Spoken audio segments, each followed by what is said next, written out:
ಅವಶ್ಯಕತೆ ಮುಗಿದ್ಮೇಲೆ ಕೊಡೆ ಯಾರು ಹಿಡಿತಾರೆ ಅಲ್ವಾ? ಈ ಮಳೆನೂ ಅಷ್ಟೇ, ಇತ್ತೀಚೆಗೆ ಯಾಕೋ ಕೋಡೆ ಹಿಡಿಯೋರ್ಗಿಂತ ಬಕೆಟ್ ಹಿಡಿಯೋರ್ ಕಡೆನೆ ಜಾಸ್ತಿ ಸುರಿತಾ ಇದೆ ಅಲ್ವಾ? ಅರ್ಥ ಮಾಡ್ಕೋ, ಅವ್ನ ಜಸ್ಟ್ ಫ್ಯಾಮಿಲಿ ಫ್ರೆಂಡ್ ಅಷ್ಟೇ.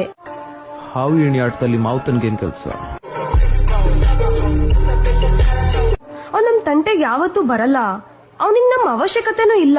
He is well settled. ಒಬ್ಬ ಸಾಫ್ಟ್ವೇರ್ ಇಂಜಿನಿಯರ್ ಪದೇ ಪದೇ ಗುಜರಿ ಅಂಗಡಿಗೆ ಬರ್ತಿದ್ದಾನಂದ್ರೆ ಅದರ ಅರ್ಥ ಅವನಿಡೀ ಗುಜರಿ ಅಂಗಡಿನ ತಗೋತಾನಂತಲ್ಲ. ಅದ್ರಲ್ಲಿ ಯಾವ್ದೋ ಒಂದ್ ಸಣ್ಣ ಪಾರ್ಟ್ ಅವನಿಗೆ ಬೇಕಂತಲ್ವಾ? ಅವ್ನಂಗ್ ಪರಿಚಯ ಆದಾಗಿಂದ ಇವತ್ತಿನವರೆಗೂ ನನ್ ಜೊತೆ ಒಂದ್ ದಿನಾನು ಕೆಟ್ಟದಾಗ ನಡ್ಕೊಂಡಿಲ್ಲ ಗೊತ್ತಾ?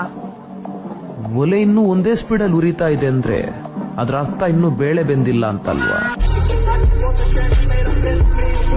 ಹಂಗಲ್ಲ ಕಣೋ.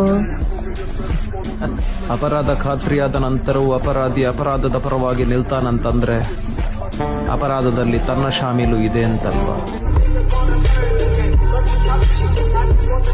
ಅವಶ್ಯಕತೆ ಮುಗಿದ ತಕ್ಷಣ ಮೊದಲು ಕಡಿಮೆ ಆಗದೆ ಪ್ರೀತಿ ಅಲ್ವಾ? ಆಗೋದಿಲ್ಲ, ಆದ್ಮೇಲೆ ಅರಿವಾಗೋದು. ಅದೊಂದು ಅದ್ಭುತ ಆಲೋಚನೆ ಹೊರತು ಅದರಲ್ಲ ಅಂಥದ್ದೇನೂ ಇರಲಿಲ್ಲ.